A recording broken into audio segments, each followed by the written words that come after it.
a friend of mine is a CEO of a healthcare management company here in Atlanta, and one of the stories that he's relayed to me about why he likes to recruit Robinson students is because they've had to,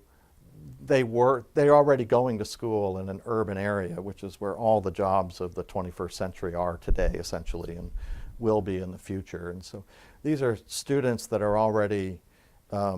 working to figure out, how do we get to school on time, and how do I get to my employer on time, and how do I make sure that I meet this deadline. They're already in the work environment in some ways while they're going to school, in addition to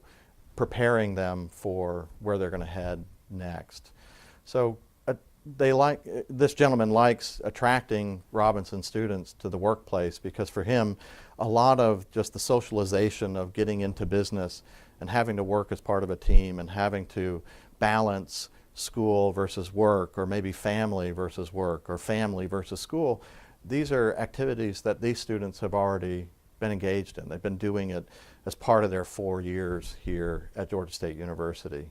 which is very different than sitting in a traditional campus where the notion of having to balance these kinds of things is further away. You know, the challenge there is, how do I balance my school versus my activities in my fraternity, or how do I balance that versus the football game on Saturday afternoon? The experiences here for students are different than they are in these more traditional campuses. My name is Richard Phillips, and this is my Robinson.